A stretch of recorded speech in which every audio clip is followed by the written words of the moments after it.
Bonjour à tous et bienvenue dans cette nouvelle vidéo SaaS dans laquelle on va s'intéresser aux valeurs manquantes. Alors on pourrait faire plein de vidéos sur les valeurs manquantes.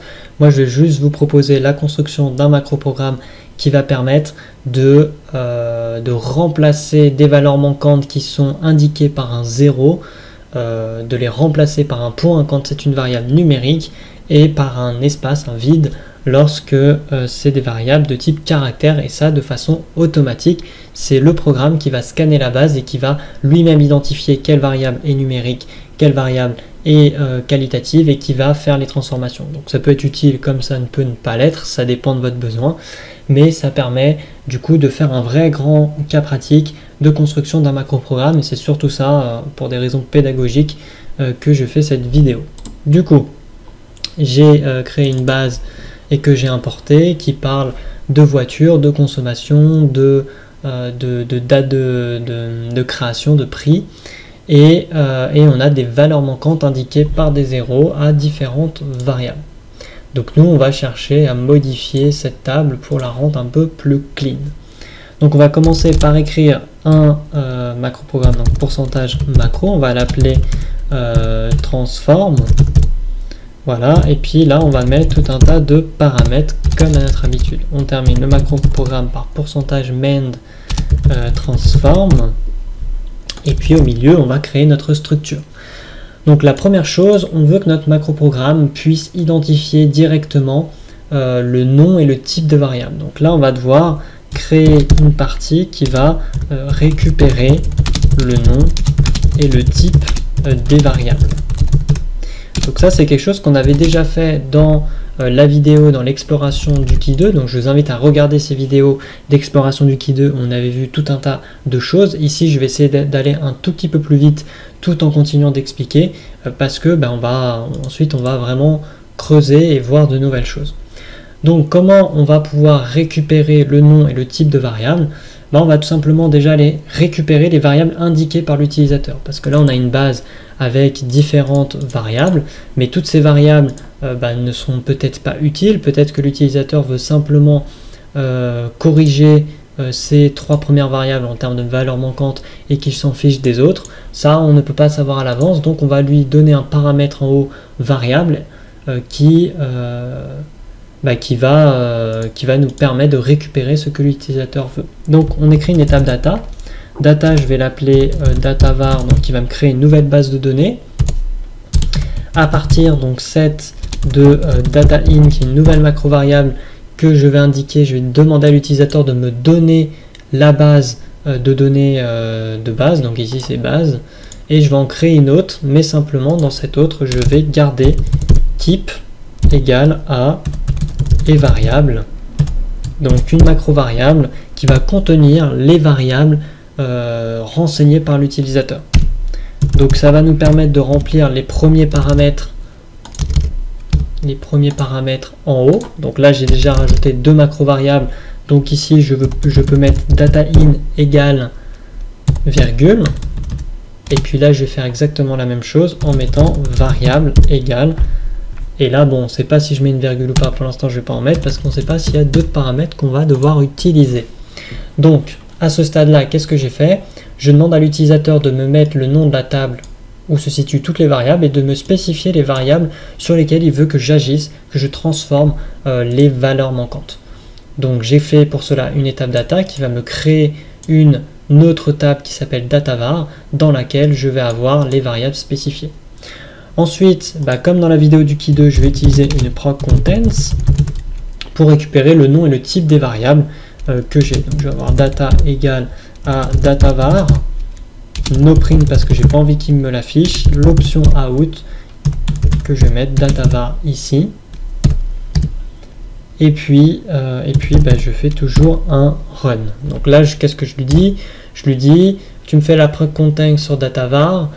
Tu ne m'affiches pas en résultat ce qu'il y a, mais tu me le stockes dans une base de données qui s'appelle datavar, donc je vais écraser l'ancienne pour simplement que ce soit plus lisible dans la work pour l'utilisateur.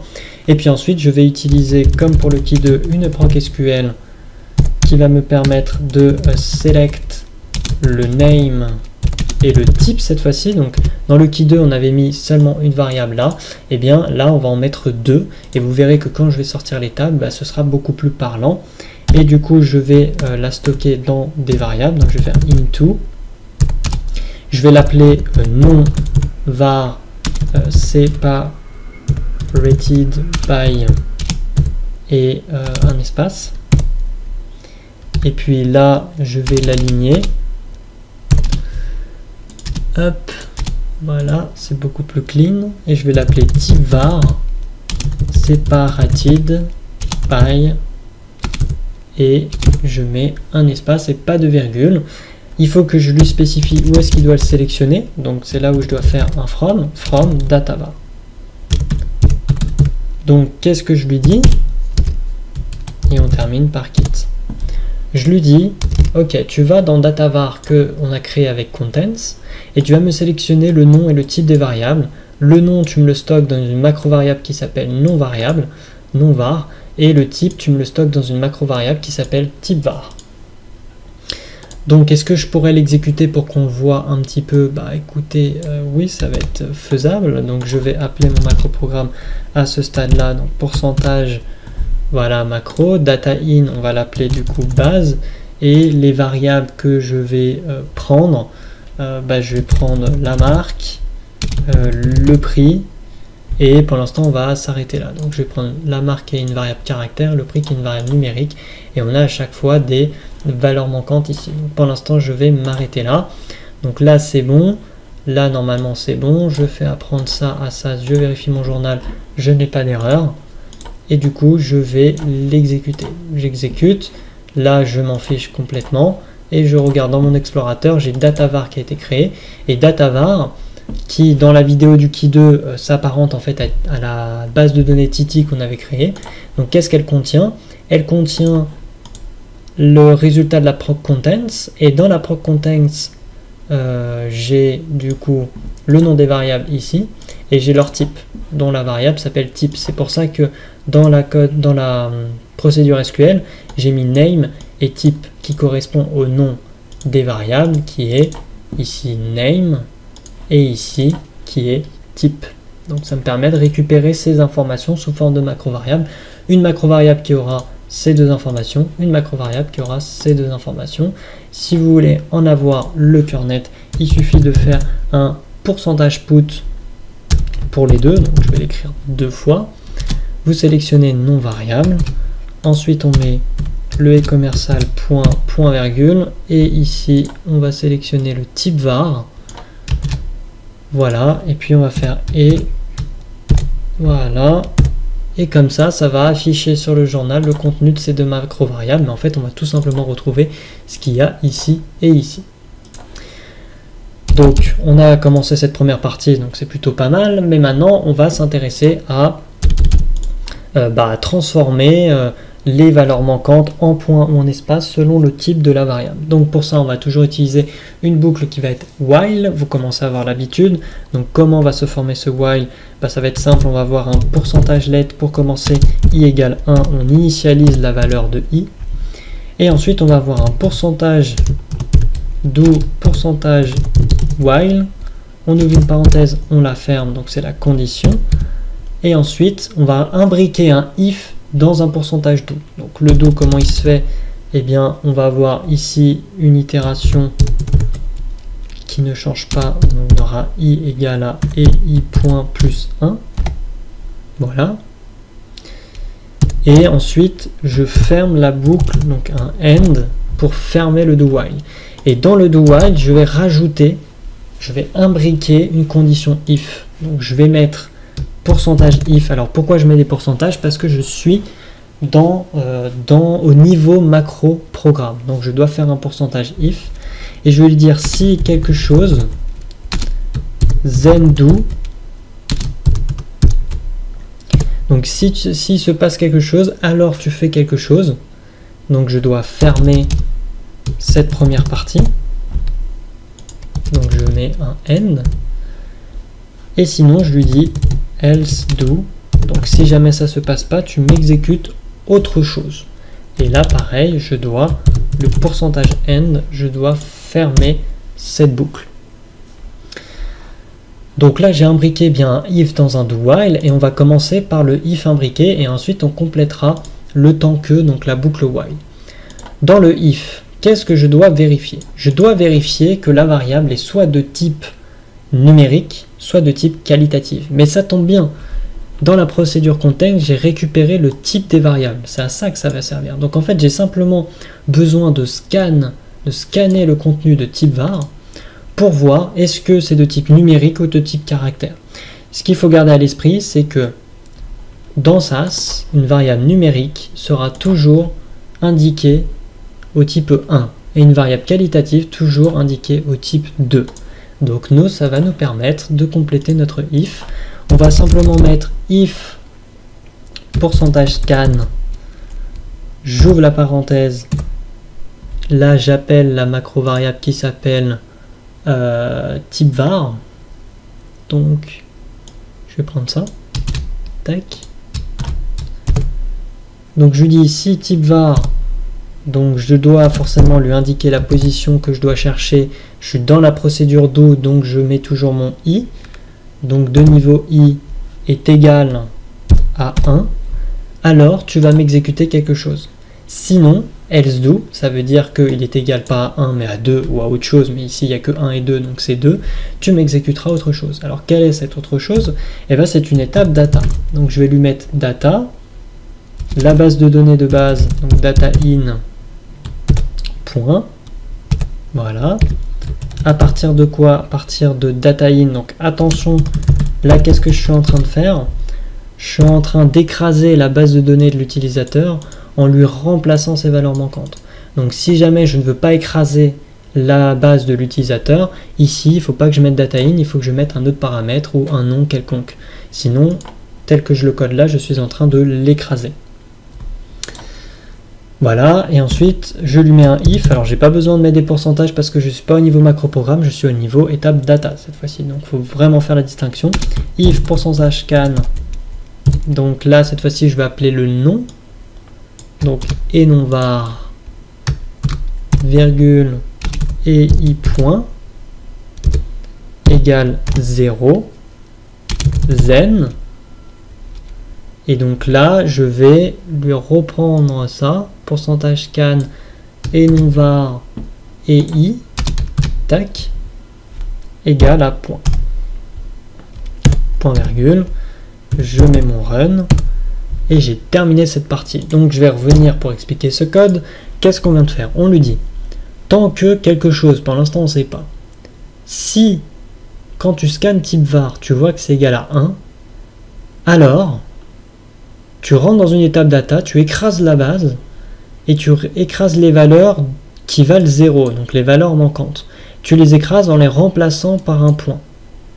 Alors comment il sait que c'est la variable égale à ce type-là? Eh bien parce qu'ici on a mis i point, exactement le même, qui est initialisé tout au début. Donc il sait très bien que la variable dont le type est spécifié ici est la bonne. C'est comme ça qu'il le sait. Et donc lui il va simplement, si jamais cette condition est respectée, scanner la base, prendre les zéros et remplacer par un point. Si jamais il arrive là, il voit c'est un 2. Bah, il ne rentre pas ici dans l'étape data, mais il va dans le else do. Et dans le else do, qu'est-ce que je dois faire? Eh ben, je vais reprendre cette étape data, mais je vais simplement la modifier un tout petit peu, parce que ça veut dire que j'ai affaire à une variable qualitative. Et quand c'est une variable qualitative, je ne vais pas mettre un point, mais je vais mettre un espace. Alors on pourrait mettre ce qu'on veut, là on met un espace, bon bah après c'est à vous de voir comment vous voulez agencer les choses, en sachant que ça peut être capricieux en fonction de ce qu'on met, donc ça dépend vraiment, il faut faire des tests, et parfois on peut avoir des petits soucis. Donc on vérifie que on ne s'est pas trompé, donc là on a bien data in, à partir de data in, donc je vais écraser, je vais scanner la variable associée, et je remplace quand je vois 0 par un espace, et ensuite j'ai un end. Donc à ce stade-là, il ne manque plus que la boucle tant que, et ensuite j'ai terminé. On voit bien que je scanne type var égale 1, je rentre ici. Si jamais type var égale plus 1 mais égale 2, eh bien je rentre ici, et donc je vais avoir un espace au lieu d'un point. Là ça dépend vraiment du type de la variable. Alors maintenant il faut que je termine ma boucle tant que. Qu'est-ce que je dois faire tant que? c'est tant que quoi? Et bien tant que j'ai des noms de variables ici. C'est-à-dire que dans ce paramètre non variable qui a été créé à partir des variables définies par l'utilisateur, tant que j'ai une variable, et ben je regarde son type et du coup je remplace ou pas. Ça permettra à l'utilisateur de spécifier comme ici 2 variables ou d'en spécifier 3, 4, 5, peu importe. Voilà, donc on va le mettre. Tant que quoi? Et bien, tant que %scan, vous remarquez que c'est à peu près toujours la même chose. C'est exactement ce qu'on avait vu dans les vidéos d'exploration du Key 2. %scan, j'ouvre la parenthèse et je mets et non-var point, virgule et i point. Et du coup, je ferme la parenthèse et je mets un NE pour dire différent de 0. Donc, tant que tu scannes le non-var, que c'est différent de 0, alors tu rentres dans la condition if. Tu regardes le type, si c'est 1, tu m'exécutes cette partie du code, si c'est 2, tu m'exécutes cette partie du code, ensuite tu rajoutes 1 à i, tu passes à la position 2, tu regardes, est-ce que c'est 1, est-ce que c'est 2, j'exécute ça ou j'exécute ça, tu me rajoutes 1, tu repars, est-ce que c'est vide? Ah bah oui, en troisième position, là il n'y a rien, donc cette fois-ci, bim, tu passes directement à end, tu sors de la boucle et c'est terminé au niveau de la transformation. Donc voilà, on a créé ce petit macro-programme. Donc petite démonstration pour vérifier que ça marche. Donc on va faire apprendre à SAS ce macro-programme. On lance, on regarde, il n'y a pas d'erreur. Vérifiez bien que vous avez fermé avec des end le do while, le if, le else do, etc.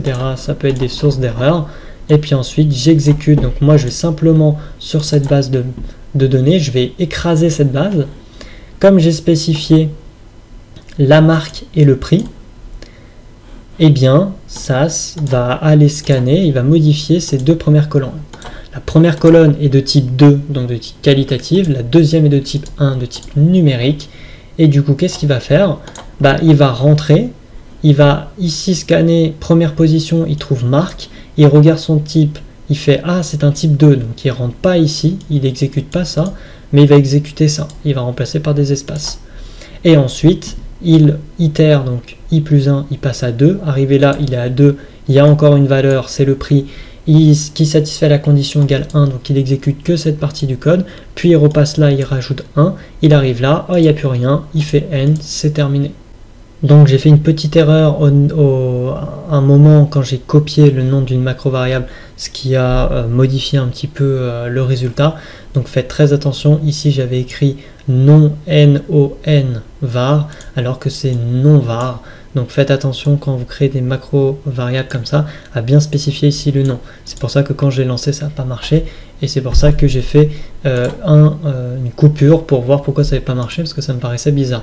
Maintenant si jamais on réapprend ici ce macro programme en ayant bien modifié ici la petite erreur et qu'on le lance, voilà, et qu'on regarde au niveau du résultat, et bien on constate que dans marque, eh bien, il a bien détecté que c'était une variable de type qualitative, il a remplacé par des espaces. Et puis dans prix, il a bien détecté que c'était une variable numérique et donc il a remplacé par des points. Il n'a rien fait pour kilomètre parce qu'on ne lui a pas indiqué ici la variable kilomètre. Mais on pourrait très bien lui spécifier, donc si je prends le nom de la variable kilomètre ou même de consommation, donc je récupère le nom de la variable pour kilomètre. Je vais lui marquer ici la variable kilomètre. Donc là, il va détecter que c'est une variable qui respecte la condition 1 parce qu'elle est numérique. Il va exécuter cette partie du code. Et donc on voit bien que lorsque je mets kilomètre ici et que j'exécute, alors que j'ai bien fermé les tables, et bien lorsque je lance, il modifie bien kilomètre ici avec un point. Et je pourrais faire la même chose pour la consommation, ça marcherait également. Donc voilà, j'espère que cette vidéo vous aura plu. N'hésitez pas toujours à liker, à partager, à laisser un commentaire sous la vidéo. Et puis moi je vous dis à très bientôt dans la prochaine vidéo. Ciao à tous.